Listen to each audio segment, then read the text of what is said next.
Well, our seemingly never-ending area of high pressure, dry conditions, and warmer than normal temperatures, especially during the afternoon, well, it is now gone, and we are back to something a lot more typical for our part of the world at this time of the year. Thanks for clicking on to the Monday edition of Vogan's European Outlook. Hope everybody is safe and well, enjoyed their weekend. Back yesterday, late last night, I did the 137th edition of the Global Weather Report. You can check that out. I'll leave a link in the description below. Around about a 30-minute discussion of all the extremes that have been taking place over the past 7 days across the world. So do check that out if you're interested. And like I say, there is a link in the description below. So we are now looking at an active radar, something that we've not been used to in recent times. You can see here that we've got some fairly wet weather extending from South Wales up through North Wales, into the northwest of England, central and eastern areas of Scotland in particular, seeing some very wet weather at the moment here. And we've got some shower activity up towards the northwest. We've got some beefy showers across parts of Northern Ireland, north and east of Lough Neagh, the south as well, and a scattering of showers over the Republic of Ireland as well. Largely dry across the bulk of East Wales and England here, as can be seen.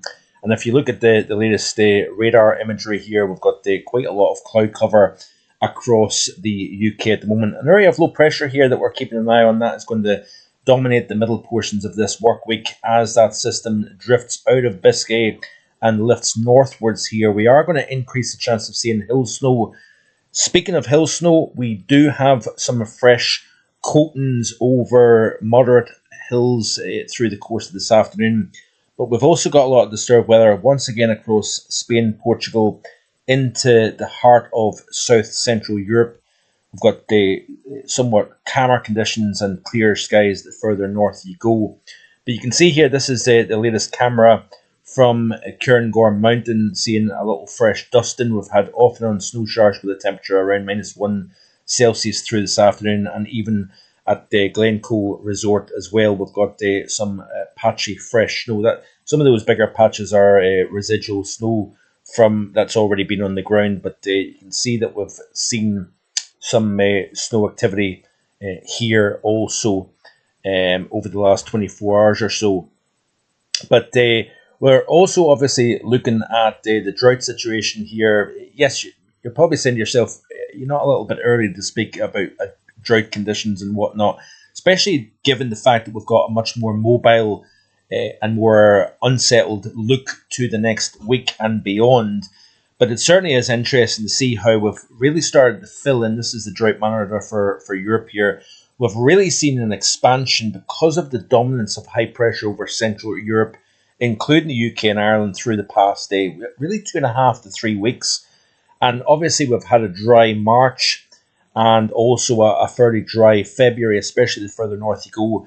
This has had an accumulative effect to start increasing the drought watch area across the majority of mainland UK, but also pretty much all of Ireland and Northern Ireland is under an element of drought watch. We're seeing a decrease in that coverage over Spain and Portugal, thanks to all the wet weather, 300% the normal rainfall across much of central Spain through the month of March.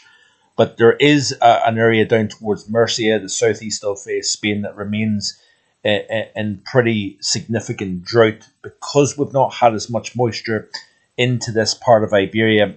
Has meant that we've not really been able to dent this drought as much over this part of Spain. So yeah, hopefully we can get a wee bit more moisture into this region, especially now that we're starting to move into deeper April and you're increasing the evaporation rate, and you're also increasing the amount of sunshine, the lack of rainfall, etc. As we move into the back half of spring and summer, you get a lot less rain, obviously, down here as you move towards the summer season. So any rain that we do see is a good thing down across Spain and Portugal, but we're also interested to watch this expansion of drought across the UK and Ireland, but really across many central areas of Europe into the east and into the southeast, increasing dryness here. That could be something that we need to watch in terms of temperature and weather patterns going forward. So, upcoming 7 days, we have got something we've not seen in recent times. Wetter than average conditions for the majority of the UK and Ireland, maybe closer to average down towards the London and southeast area. Got very wet conditions over the next 7 days, eastern France into the Alpine region, northern Italy. That looks to be the wettest compared to average. We've got a wetter than average Norway, Sweden, and Finland as well. And we're starting to dry things out. Wetter across the north of Iberia, but the central and southern areas drier than average. We've also got wetter down into the north of Algeria and northern Tunisia as well, drying out across Morocco, very dry Balkans and into Turkey. Then we look into week 2 and then week 3. You notice we're starting to see something a little bit drier showing up towards the end of April. So, could there be a possibility of seeing the return of higher pressure? We'll wait and see what happens. But this is off the CFSV2. In terms of the temperature over the next 7 days, this is how things are looking. So we've actually got slightly warmer than average according to the CFSV2, slightly average to below average across Ireland and also across central and western Spain and Portugal, as can be seen here. But then if you play through, you can see that it is largely warmer than average for both the UK and Ireland. There has been some hints in recent times and recent model runs of something colder showing up into Western Europe, and we'll monitor this going forward. But certainly you can see here that we do have the upcoming 5 days looking like this here. But if we skip through the ensemble of the GFS, you can see that we're losing some of that warmer than average and seeing average to slightly below average showing up here in the period between the 24th and the 29th of April. If we look at the upper heights in terms of the 5-day increments, you can see the upcoming 5 days firmly driven by low pressure in the west, higher pressure in the east. We're pushing the warmer than average that we've become quite used to, especially during the daytime. I say daytime because we've obviously had some cold frosty nights in many areas in recent times here. But I believe the central England temperature for the month of April so far is running a good 2 degrees above average, despite the colder than average nights, which is quite interesting. But play through the loop, you can see that we shrink that area of low pressure, and eventually it looks as if higher pressure is going to try and build in from the west here, but it's not a particularly strong signal by any stretch. So we'll watch this space as we go forward. So in terms of problematic weather in recent times, this was the scene. Obviously, I showed this in the video last night about Lanzarote. I'll get there in the end. I struggle to get that word out there, but you can see here this was the flooding around Arrecife and Costa Teguise over the course of the weekend. So major flooding, quite a really significant event down in the Canary Islands back over the weekend and the late last week.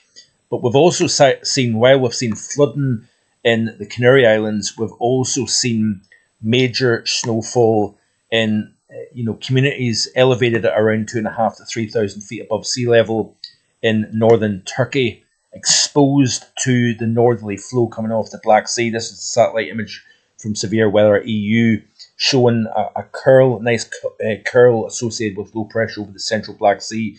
It was driving in cold air out of Ukraine and Russia over the Black Sea, picking up the moisture and then driving it inland across northern portions of the country. We've seen upwards of a half a metre even above that in parts of Turkey. This is a Kastamonu or Mono back over the weekend here, upwards of a half a metre according to Hava Media, based in Turkey. Look at that there, incredible amounts of snow for the middle of April. Bearing in mind that we have already seen midsummer level warmth, back to winter once again, and then we're going to start to see warmer conditions moving into this part of the world as we go through this work week, as all that warmer weather, refreshing air coming in off the Atlantic, pushes the warmth out of Western Europe into Eastern Europe, and that's going to be replaced by something warmer. But also a major ice event for apple orchards in other parts of Turkey as well. So this is pretty devastating here for agriculture in this part of Turkey here. So this is the problem that you've got when you've got these big wild swings between summer and winter at this time of the year. I'm trying to see if there's anything else that I wanted to show you. Do check out, like I said, do check out the global weather report from last night. There is lots on there. So, over the next few days, we're going to see that area of low pressure centered just to the north of Iberia, lifting northwards. And as it lifts northwards, this is off the Arpegge model today, by the way, we are going to see a mixture of rain at low levels, but snow over moderate to high ground as this area of low pressure deepens. Actually, as it moves northwards here, it drops to around 989 millibars. But it's going to see a squeeze, a pinch in the isobars, meaning that we're going to see some pretty strong gusty winds associated with this. Messy conditions extending from northeastern Algeria, Tunisia, drifting up over the central Med into the upslope areas of southeastern France, northern Italy, into the southern flank of the Alps. Could see some pretty problematic conditions down here. But that area of low pressure drifting north, something we've not seen in quite some time. But looking at the model here, it does indicate that we are going to see some high elevation snow across the UK. Nothing unusual by any stretch for this time of the year in the UK, especially over high terrain. However, it's going to feel different and seem more unusual because we've had such dry, settled, and warmer than normal temperatures. This always creates a little bit more of a shock to the system and somewhat more surprise given what we've seen so far. So if we play through this snow depth loop of the Arpegge model, you can see that it is printing out towards the Wednesday time frame. It's printing out some snow over central and north Wales and over the central Highland region of Scotland as we move possibly even into parts of the Moors in southwestern England as well. We may get a little covering of snow as that area of low pressure drifts northwards through the course of this working week. I'm going to try and shed some light in terms of what we can expect this upcoming Easter weekend in tomorrow's video, so stay tuned for that. That's it for now. Thanks for watching, and I'll see you next time with more. Bye for now.